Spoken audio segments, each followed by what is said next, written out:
Salut mes gâtés, bienvenue sur cette nouvelle vidéo où nous allons parler de couches lavables et de fuite. Nous allons également parler d'ajustement parce que l'un ne va pas sans l'autre. Si vos couches ne sont pas correctement positionnées et ajustées, vous risquez d'avoir des fuites, mais ces dernières peuvent survenir même si votre couche est bien positionnée parce qu'il y a quelques règles à savoir. Je vous explique tout ça tout de suite.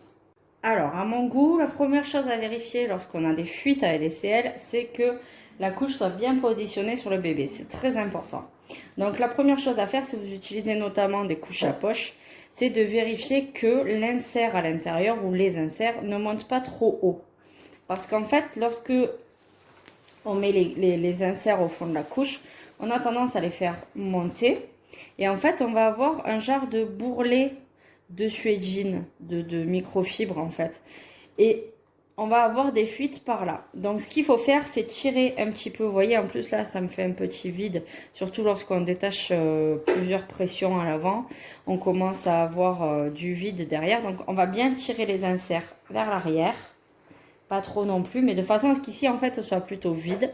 Et on va venir tirer la microfibre jusque le plus loin possible en fait. Voilà, de façon à ce que vraiment ça ne dépasse pas.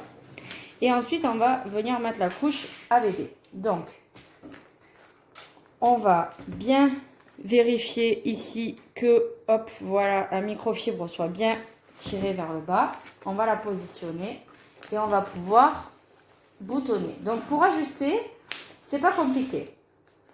Vous mettez les pressions, donc il va falloir ajuster quelques fois, peut-être tous les 2-3 mois. Au début, il va falloir ajuster plus souvent, mais après, vous allez ajuster tous les 2-3 mois. Donc, une fois que vous savez combien il y a de pression d'écart entre vos deux ailettes, vous allez toujours faire pareil. Mais pour savoir si vous êtes bien ajusté, il faut pouvoir passer la main entière dans la couche. En fait, il faut qu'il y ait du jour ici.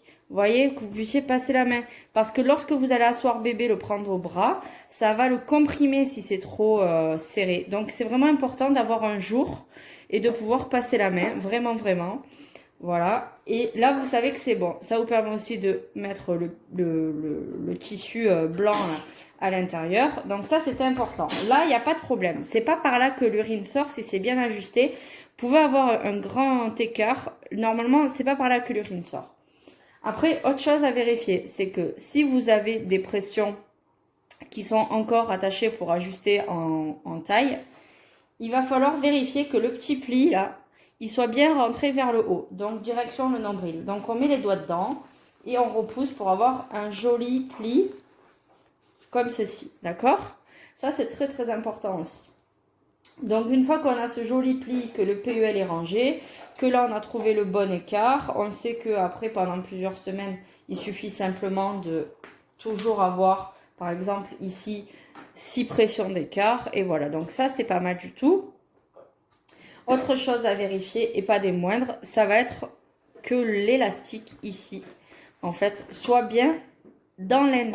Si vous le laissez comme ça, c'est pas bon. Il faut vraiment écarter la jambe de votre petit et faire rentrer, hop, l'élastique dans l'aine.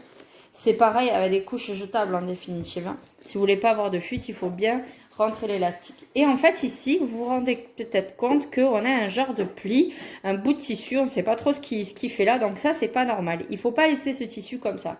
Il va falloir venir tirer ici, derrière votre pression, tirer pour pouvoir rentrer le tissu. Voilà, il faut vraiment que rien ne baille. Si ça baille par là, c'est pas bon. Ici, on peut avoir du bâillement, c'est pas un souci. Par contre, ici, il faut pas que ça baille. Donc, pour être sûr que ce soit bien serré, on va venir tirer un petit peu sur l'ailette pour remonter le tissu. Si votre bébé est vraiment tout petit, que vous avez un nourrisson et que vos couches, même bien repliées jusqu'à la dernière pression, sont encore un petit peu grandes, vous pouvez jouer avec les pressions. L'avantage, c'est que nous avons 4 jeux de pression par ailette. Vous voyez, nous en avons 2 au fond et 2 devant. Et en fait, vous allez pouvoir même attacher vos couches en biais. Et si votre bébé est tout petit, vous allez pouvoir beaucoup tirer sur l'ailette.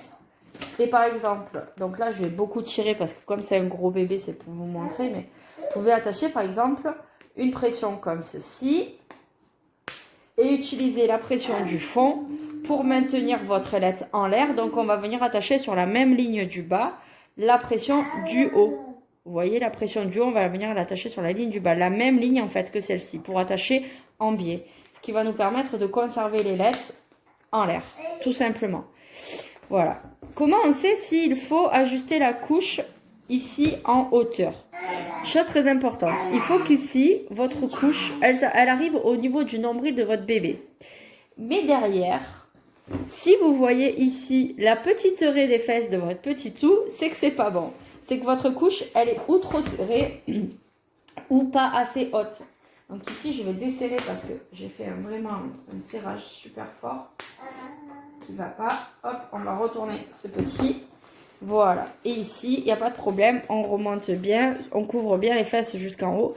Normalement, il n'y a pas de problème.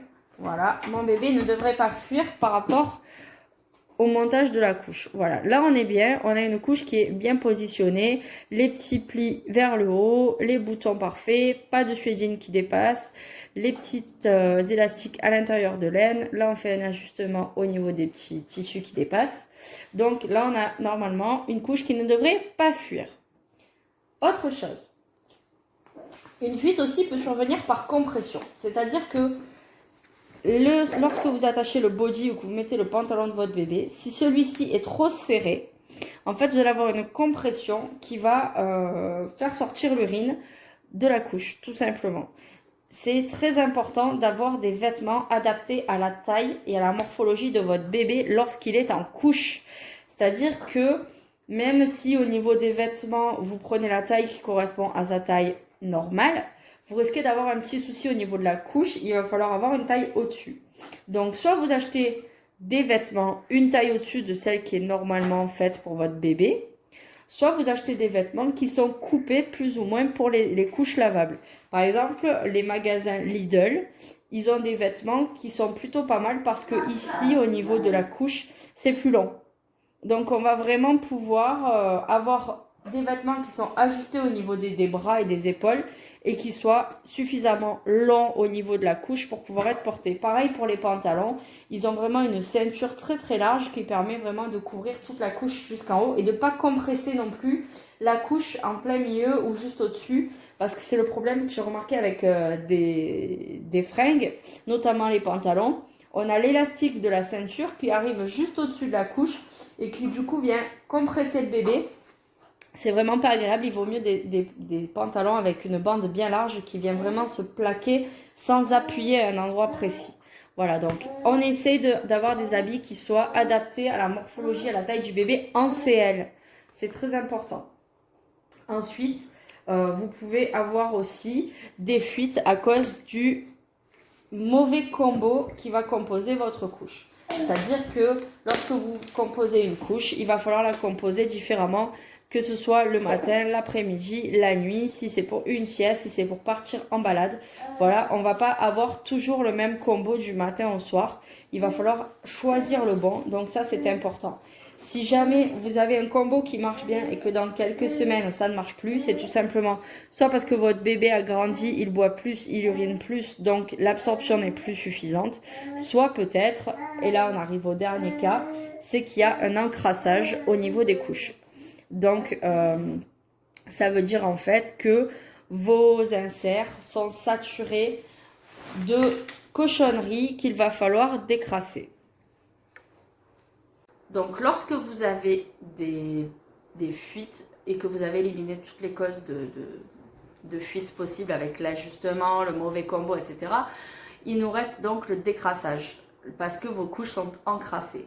Donc je vous laisserai regarder la vidéo que j'ai faite d'explication sur le décrassage, mais pour vous résumer, ça veut dire que à l'intérieur de vos inserts, vous avez des choses qui vont encrasser. Donc ça peut être à cause d'une mauvaise routine de machine à laver, donc ça va être encrassé par les lessives, ça peut être encrassé par le calcaire de votre eau, et ça peut être encrassé par l'urine et les selles de votre bébé, même si ça ne se voit pas à l'œil, en fait elles viennent s'incruster dans la fibre. Donc ça c'est dû à une mauvaise routine, soit parce que vous n'avez pas sélectionné les bons programmes sur votre machine à laver, soit parce que vous n'avez pas la bonne lessive.